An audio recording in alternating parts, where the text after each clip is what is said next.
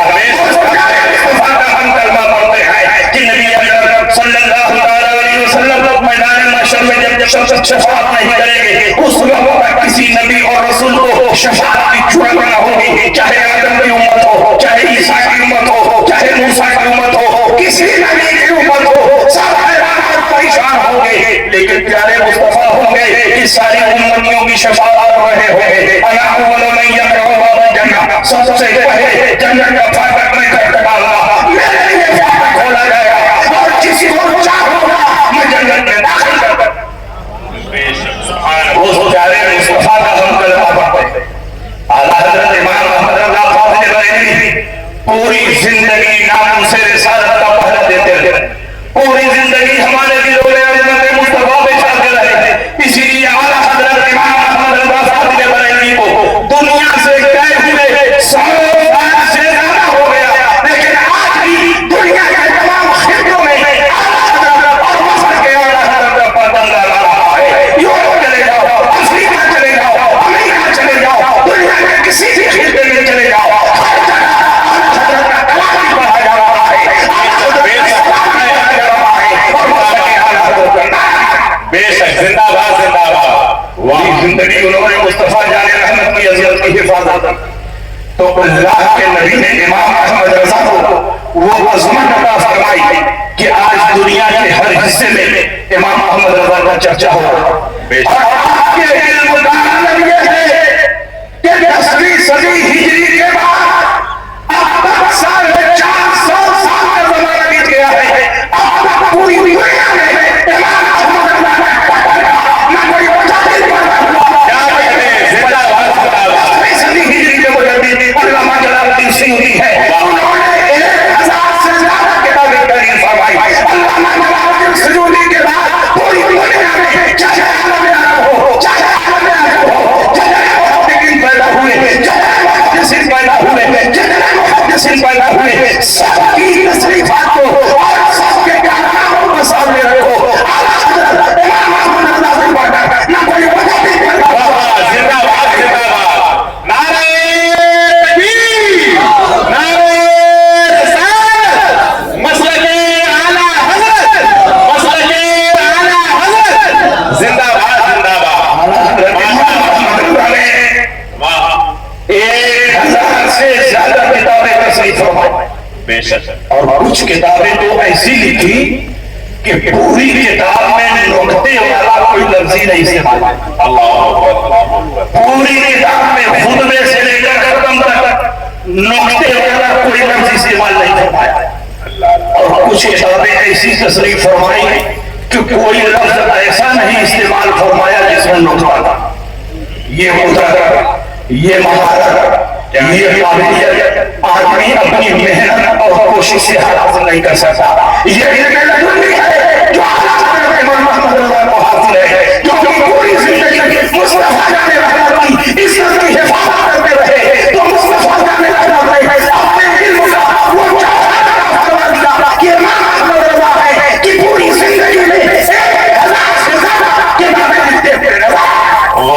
زندہ باد زندہ باد. اور اعلیٰ حضرت جب حج کے لیے تشریف لے گئے، پہلی بار والدین کے ساتھ گئے اور دوسری بار اچانک باطنی کشش کی بنیاد پر اعلیٰ حضرت امام احمد رضا حج کے لیے تشریف لے گئے. وہاں پہنچے تھے مولوی خلیل امبیڈری پہلے سے موجود تھے. اس وقت ہم سنیوں کی حکومت قائم تھی، ترکوں کی حکومت قائم تھی، خلافت عثمانیہ قائم تھی. اور خلافت عثمانیہ کے لوگ سنی مسلمان. خلیل امبیڈری نے 6 سوالات پیش کیے اور شریف مکہ کے دربار میں یہ گزارش کی کہ اگر آپ لوگوں کا عقیدہ ہے کہ نبی غیب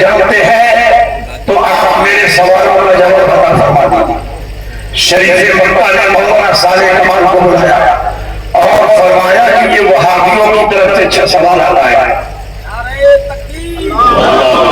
نعرہ رسالت، نعرہ رسالت. آپ یہ سوال لے جائیے، 2 دن میں اس کا جواب لکھ کر میرے دربار میں پیش کیجیے.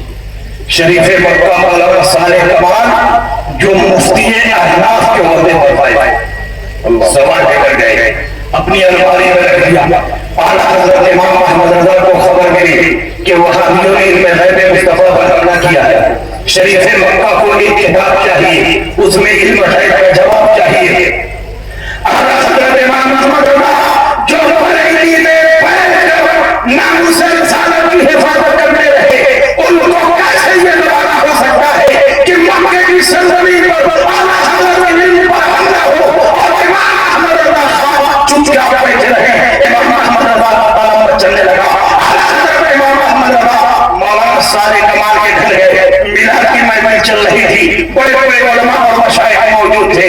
اعلیٰ حضرت جب پہنچے علماء نے کھڑے ہو اعلیٰ حضرت کا استقبال کیا اور مولانا صالح کمال نے کہا حضور جب آپ آ ہی گئے ہیں کچھ دیر تقریر فرما دیں تاکہ میلاد اختتام کو پہنچ گئے. اعلیٰ حضرت امام احمد رضا کھڑے ہوئے اور عربی زبان میں کتاب و سنت کی روشنی میں تقریباً 2 گھنٹہ مسلسل علم غیب مصطفیٰ پر اعلیٰ حضرت امام احمد رضا تقریر فرماتے رہے اور بڑے بڑے علماء چھوٹتے تھے. ماشاء اللہ. جب تقریر ختم ہوئی شریف مکہ کا دیا ہوا پرچہ آیا ہے. مولانا صالح کمال نے کمالی میں سے پرچہ نکالا، کہا جو کتاب مجھے لکھنی ہے وہ تو مولانا احمد رضا کو سب زبان دیا. واہ زندہ باد. انہوں نے پرچہ نکالا کہا حضور لے جائیں اور اس کا جواب لکھ کر مجھے تو پیش کر دے.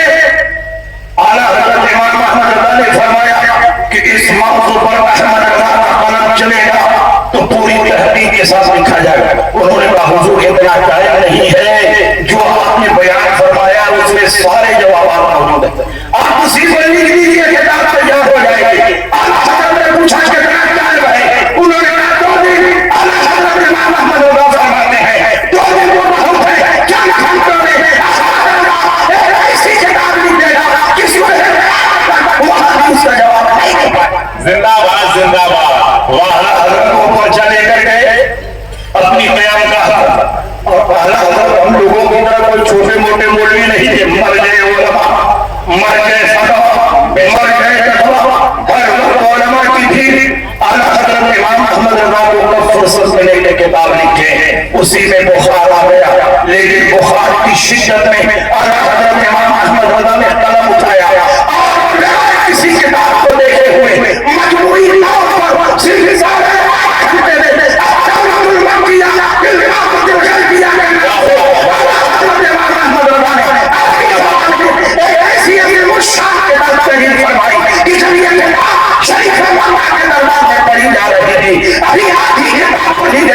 شریف مکہ نے فیصلہ سنا دیا.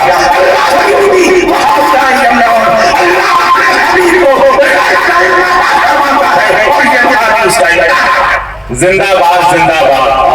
جب وہ کتاب لے کر بمبئی آئے، پانی کے جہاز سے گئے تھے، پانی کے جہاز سے واپس آئے. قرآن نسائی والا میں اعلیٰ حضرت کا قیام اکرام امام احمد رضا کو تعالیٰ کرے. مفتی برہان الحق صاحب کی لکھی ہوئی کتاب. کچھ لوگوں نے کہا حضور بغیر کسی کتاب کو دیکھے ہوئے آپ نے عربی زبان میں صرف 8.5 گھنٹے میں اتنی عظیم الشان کتاب کیسے لکھی؟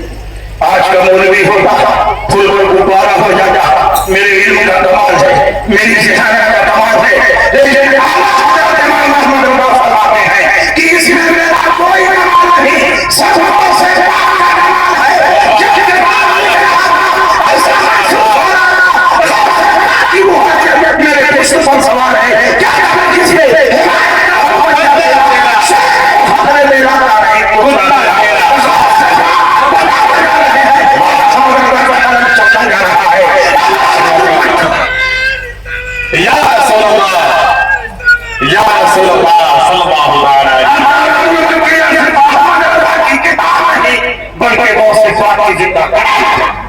بے شک بھی یہ کتاب لاجواب ہے اور پھر قیامت تک لاجواب رہے گی انشاءاللہ۔ یہ تو اعلیٰ حضرت کے علم کا ہے اور اعلیٰ حضرت کی بزرگی، اعلیٰ حضرت کی ولایت، آپ کے کشف و کرامت اور آپ کی باطنی کشش کا عالم یہ ہے کہ غوث پاک رضی اللہ تعالیٰ عنہ نے بہت سارے ولیوں کے خواب میں آ کر فرمایا اس دور میں مولانا احمد رضا میرے نائب ہیں، میں نے نیا وقت کہا مولانا احمد رضا کے سر پر رکھا۔ اللہ زندہ باد۔ جہاں اس وقت کے بہت بڑے عالم اور محدث پیر سید جماعت علی شاہ محدث علی پوری نے خواب دیکھا، خواب میں غوث پاک تشریف لائے، پوچھا حضور اس وقت ہندوستان میں آپ کا نائب کون ہے؟ تو سرکار غوث پاک نے فرمایا اس وقت ہندوستان میں میرا نائب مولانا احمد رضا بریلوی ہے۔ جب اعلیٰ حضرت کی طرف اعلیٰ حضرت کی ولایت کا مرتبہ اونچا ہوا تو پاکستان کے رہنے والے، اس وقت پاکستان بنا نہیں تھا، شرفپور کے رہنے والے پیر طریقت شیخ المشائخ حضرت علامہ شیخ محمد شرفپوری نے کہا دیکھا سرکار غوث پاک خواب میں تشریف لائے، علامہ شرفپوری نے پوچھا حضور اس وقت پوری دنیا میں سرکار غوث پاک نے فرمایا اس وقت پوری دنیا میں میرا نائب مولانا احمد رضا بریلوی۔ علامہ شرفپوری شرفپور سے چل کر بریلی آیا، اعلیٰ حضرت کی بیٹھک میں داخل ہوئے، اعلیٰ حضرت امام احمد رضا اپنی بیٹھک میں تشریف فرما ہے، علامہ شرفپوری جیسے ہی حجرے میں داخل ہوئے اعلیٰ حضرت امام احمد رضا کو سلام کیا، ان کے ہاتھ کو بوسا دیا اور پلٹ کر اعلیٰ حضرت امام احمد رضا نے علامہ شرفپوری کے ہاتھ کو بوسا دیا۔ انہوں نے کہا حضور آپ نے میرے ہاتھ کو کیوں چوم لیا؟ میں نے تو اس لیے آپ کا ہاتھ چوما کہ آپ ہندوستان کے سب سے بڑے عالم ہیں، سب سے بڑے فقیہ ہیں، سب سے بڑے مفتی ہیں، آپ نے میرا ہاتھ کو چوما، میں نے اپنا نسل نہیں بتایا، اپنا نام نہیں بتایا، اپنا تعارف نہیں کروایا، آپ کیوں میرا ہاتھ چوم لیا؟ حضرت امام احمد رضا فرماتے ہیں کہ جو خواب میں سرکار غوث پاک کو دیکھ کر آ رہا ہو وہ اس لائق ہے کہ صرف اس کا ہاتھ نہیں بلکہ اس کا پاؤں بھی چوما جائے، اس لیے میں نے تمہارے ہاتھ کو بوسا کیا ہے۔ سب لوگ جدھر وہ ہے ادھر دیکھ رہے ہیں، سب لوگ جدھر وہ ہے ادھر دیکھ رہے ہیں اور ہم دیکھنے والوں کی نظر دیکھ رہے ہیں۔ زندہ باد زندہ باد۔ یہ اعلیٰ حضرت امام احمد رضا کی شان، 4 دن اعلیٰ حضرت کی بارگاہ میں رہے اور جب پلٹ کر شرفپور گئے ایک جلسے سے خطاب کرتے ہوئے انہوں نے کہا کہ میں بریلی شریف سے آ رہا، اعلیٰ حضرت امام احمد رضا کی بارگاہ سے آ رہا، میں نے ان کی بارگاہ میں دیکھا ہے ایک پردہ پڑا ہوا تھا، پردے کے پیچھے سرکار غوث پاک شریف فرما تھے اور جو غوث پاک بتا رہے تھے وہی احمد رضا لکھ رہے تھے، وہی احمد رضا بول رہے تھے، زبان احمد رضا کی ہے لیکن باقی سرکار غوث پاک۔ یہ شان اعلیٰ حضرت امام احمد رضا کا۔ آج بہت سارے لوگ اعلیٰ حضرت کی عظمت سے ناواقف ہیں، اعلیٰ حضرت کی علمی مقام سے ناواقف ہیں، اعلیٰ حضرت امام احمد رضا کے مرتبے سے ناواقف ہیں، اعلیٰ حضرت ہندوستان کے سنی مسلمانوں پر احسان عظیم ہے، آج خاک باہر بچی ہے تو وہ اعلیٰ حضرت امام احمد رضا کی خدمات کے نتیجے میں بچی ہے، آج سارا کی جو ہوئی ہے وہ اعلیٰ حضرت امام احمد رضا کی تعلیمات کا نتیجہ ہے۔ جو میں خود ہے وہ اعلیٰ حضرت کی تصنیفات کا نتیجہ ہے۔ بے شک حق ہے، زندہ باد زندہ باد۔ اور اعلیٰ حضرت امام احمد رضا فاضل بریلوی کی زبان رب کی بارگاہ میں اس قدر مقبول اور مستجاب تھی کہ جو بات آپ کی زبان سے نکلتی تھی رب کی بارگاہ میں قبول ہو جاتی۔ آپ خیال اعلیٰ حضرت اٹھا کر دیکھیں، بریلی شریف کے رہنے والے علم نجوم اور علم حیات کے بہت ماہر علامہ غلام حسین بریلوی یہ ستاروں کی چال دیکھ کر بتا دیتے کہ بارش ہوگی کہ نہیں، اور اعلیٰ حضرت امام احمد رضا صرف علم نجوم علم حیات میں ماہر نہیں تھے، سب سے زیادہ علوم و فنون میں اعلیٰ حضرت امام احمد رضا کو مہارت تھا۔ جب اعلیٰ حضرت کی بارگاہ میں وہ پہنچے تو اعلیٰ حضرت امام احمد رضا کے والد دوست ہیں، علامہ نقی علی خان کے دوست ہیں، اور کے درجے میں ہوتا. اس لیے اعلیٰ حضرت امام احمد رضا نے ان کی بڑی توقیر فرمائی, بڑی عزت فرمائی اور ان کی ضیافت وغیرہ کی. اس کے بعد فرمایا کہ بریلی میں بارش نہیں ہو رہی, کسان پانی کے لیے پریشان ہے, لوگ بارش کے انتظار میں ہیں. آپ ذرا ستاروں کی چال دیکھ کر بتا دیں کہ بارش ہوگی کہ نہیں ہوگی. علامہ مولانا حسین بریلوی نے غور سے آسمان پر کھلنے والے ستاروں کو دیکھا, کاغذ پر ایک زائچہ کا نقشہ بنایا اور اعلیٰ حضرت کی طرف بڑھاتے ہوئے فرمایا کہ اس مہینے میں بارش نہیں ہوگی, آئندہ مہینے میں بارش ہوگی. اعلیٰ حضرت امام احمد رضا نے فرمایا کہ اگر میرے رب نے چاہا تو اسی مہینے میں بارش ہوگی. انہوں نے کہا اس مہینے میں بارش نہیں ہوگی, آپ ستاروں کی چال نہیں دیکھتے, اس مہینے میں بارش نہیں ہوگی, آپ ستاروں کی وجہ نہیں دیکھتے. اعلیٰ حضرت امام احمد رضا فرماتے ہیں میں ستاروں کی چال بھی دیکھ رہا ہوں, ستاروں کی وجہ بھی دیکھ رہا ہوں اور ستاروں کو پیدا کرنے والے رب کی قدرت بھی دیکھ رہا ہوں. تو اسی مہینے میں بارش ہوگی. انہوں نے کہا اس مہینے میں بارش نہیں ہوگی. علم نجوم اور علم حیات ذرنی قائدوں پر ان کو اتنا بھروسہ تھا کہ اللہ کی قدرت سے غافل ہو رہے ہیں, انہیں پتہ بھی نہیں چل رہا ہے. اعلیٰ حضرت ایک عالم ربانی ہے, عالم ربانی جب کسی کو بھٹکتا ہوا دیکھتا ہے تو ہدایت کا انتظام کرتا ہے. اعلیٰ حضرت امام احمد رضا نے سوچا کہ ان کو سمجھانا ضروری ہے ورنہ ان کے پاؤں کھڑکھڑا رہے ہیں. آپ کے سامنے ایک گھڑی لٹک رہی تھی, گھڑی میں 11:15 بج رہے تھے. اعلیٰ حضرت نے پوچھا بتائیے گھڑی میں کیا ٹائم ہوئے ہیں؟ انہوں نے کہا 11:15 بجے ہیں. اعلیٰ حضرت نے پوچھا 12 بجنے میں کتنا باقی ہے؟ انہوں نے کہا پونا گھنٹہ باقی ہے. اعلیٰ حضرت نے پوچھا اگر پونا گھنٹہ نہیں گزرے گا تو کیا 12 نہیں بجے گا, 12 کی گھنٹی نہیں بجے گی؟ انہوں نے کہا ہرگز نہیں, جب تک 12 گھنٹہ نہیں گزرے گا نہ 12 بجے گا نہ 12 کی گھنٹی بجے گی. اعلیٰ حضرت کھڑے ہوئے, ڈھکنا کھولا, بڑی سوئی کو کھینچ کر 12 پہ کر دیا, فوراً 12 بن گیا, 12 کی گھنٹی بج گئی. اعلیٰ حضرت نے فرمایا کہ آپ تو کہہ رہے تھے جب تک پونا گھنٹہ نہیں گزرے گا نہ 12 بجے گا نہ 12 کی گھنٹی بجے گی. 12 بھی بج گیا اور 12 کی گھنٹی بج گئی. علامہ مولانا حسین بریلوی نے کہا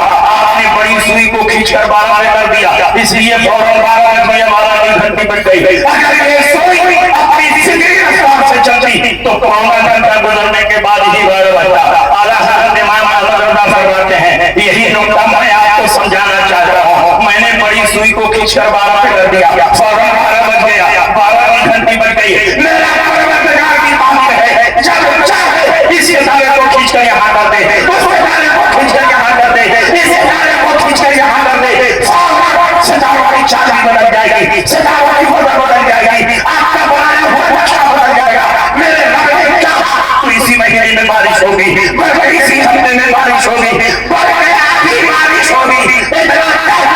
بارش ہونے لگی, بارش ہونے لگی, بارش ہوتی ہے.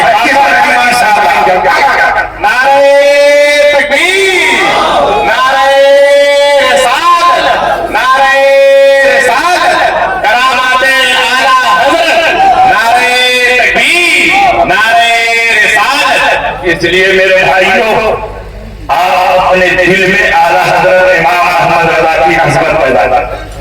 جس کے دل میں اعلیٰ حضرت کی محبت رہتی ہے وہ سنی کلی نہیں ہوتا, وہ وہابی نہیں ہوتا, وہ دیوبندی نہیں ہوتا, وہ غیر مقلد نہیں ہوتا, وہ امام ہاتھ مولائی نہیں ہوتا, وہ چکرالوی نہیں ہوتا, وہ مرزائی نہیں ہوتا, وہ شیعہ نہیں ہوتا, وہ گمراہی سے محفوظ ہوتا ہے کیونکہ اعلیٰ حضرت کی محبت اس کے ایمان کی حفاظت کرتی ہے. اعلیٰ حضرت امام احمد رضا سے قریب رہے, وہ اتنے مضبوط اور مستحکم رہے کہ جس علاقے میں پہنچ گئے وہاں سنیت کی کھیتی ہری بھری گئی ہو گئی, جس علاقے میں پہنچ گئے وہاں سنیت کا پرچم نصب کر دیا.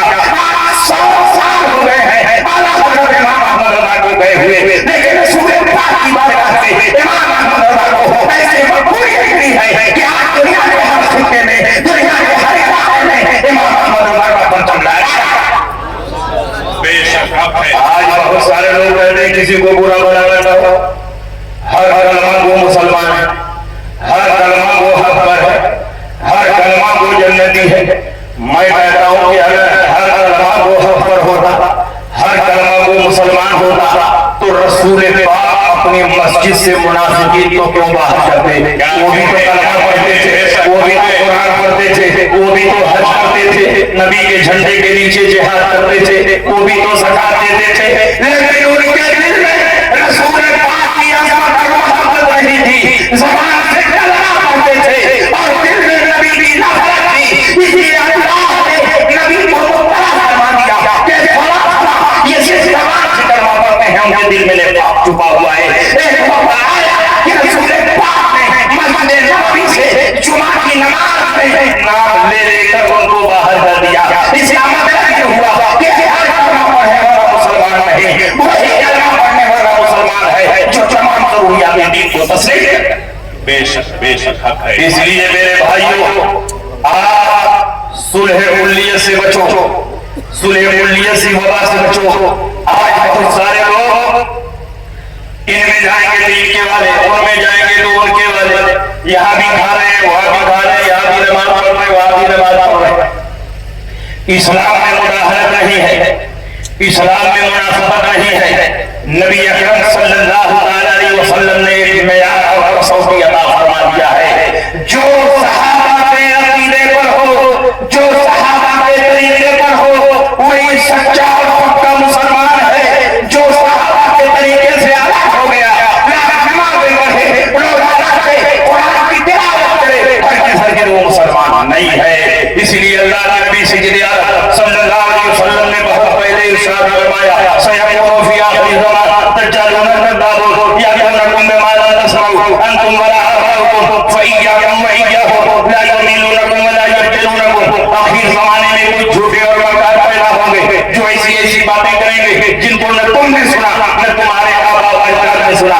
تم ان سے دور رہنا، ان سے الگ رہنا، کہیں ایسا نہ ہو کہ یہ گمراہ کرتے ہیں اور تم کو فتنے میں مبتلا کر دے۔ نبی نے ان کی پہچان بھی بتائی، نمازیں بہت پڑھیں گے، روزہ بہت رکھیں گے، قرآن کی تلاوت بہت کریں گے، مسجد مدرسے بہت بنوائیں گے، اتنی نمازیں پڑھیں گے کہ تم اپنی نمازوں کو ان کی نمازوں کے آگے ہم نہیں سمجھو گے، اپنے روزوں کو ان کے روزوں کے آگے ہم نہیں سمجھو گے، اپنے اعمال صالحہ کو ان کے اعمال کے سامنے ہم نہیں سمجھو گے۔ تو ہم کے انہیں صلاتکم عند صلاتہم وصیامکم عند صیامہم وأعمالکم عند أعمالہم یتلون القرآن ولا یجادلون تراقیہم۔ قرآن کی تلاوت کریں گے مگر تلاوت ان کے حلق کے نیچے نہیں اترے گی۔ وَيَقُولُونَ مِن قَوْلِ خَيْرِ الْبَرِيَّةِ۔ بعض رسول پاک کی حدیثیں پیش کریں گے، تو کیا حدیثیں پیش کرنے کی وجہ سے مسلمان ہوں گے؟ نہیں، یمرقون من الدین کما یمرق السهم من الرمیہ۔ یہ دین سے ایسے ہی باہر ہو گئے جیسے تیر کمان سے باہر ہو جاتا ہے۔ نبی نے ان کی پہچان بتا دی، سیاہ و مہدی و مشاہد العلوم، ان کی پہچان یہ ہوگی کہ یہ سب خود کھلوائیں گے اور پائجامہ بہت اونچا کریں۔ یہ کن کی پہچان بتائی جا رہی ہے؟ یہ کن کی علامتیں بیان کی جا رہی ہے؟ اور علامتیں بیان کرنے کا مقصد یہی ہے کہ آپ ان سے چوکنا رہو، ان سے ہوشیار رہو۔ جو پیغام اللہ کا ہے، جو پیغام رسول اللہ کا ہے، جو پیغام صحابہ کا ہے، وہی پیغام اعلیٰ حضرت امام احمد رضا کا ہے۔ دشمن احمد پہ شرکت کیجیے، مسجدوں کی کیا محبت کیجیے، دینوں کے دن یا رسول اللہ کی کثرت کیجیے، کیجیے شہر کا سب و شاہ جانے کا سب قیامت کیجیے، مثل سارا سلطنِ ہولند میں ذکر آیات ولادت کیجیے اور شیخ ڈالے جس میں تعظیم حبیب اس برے مذہب پہ لعنت۔ سبحان اللہ۔ بس تقریر ہو گئی، کتنی ہی تقریر کی ضرورت ہوئی تاکہ حق اور باطل میں خطے کے امتیازات کی جائے۔ اور جب آپ پہچان قائم کر لیں گے، جب آپ باؤنڈری کو پہچان لیں گے تو کبھی باؤنڈری کو پھیلانے کی کوشش نہیں کریں گے۔ جتنے سنی ہیں صحیح العقیدہ ہیں وہ اپنی باؤنڈری میں رہے ہیں، اور جو دوسرے ہیں وہ اپنی باؤنڈری میں رہے ہیں۔ یہی اللہ کا پیغام اور یہی رسول اللہ کا پیغام ہے۔ لہر میں عشق روح شہ چراغ لے کے چلے، اندھیری رات سونی کی چراغ لے کے چلے، تیرے غلاموں کا نقش قدم ہے راہ خدا، وہ کیا بہا سکے جو یہ سراغ لے کے چلے۔ واہ دعوانا الحمدللہ رب العالمین۔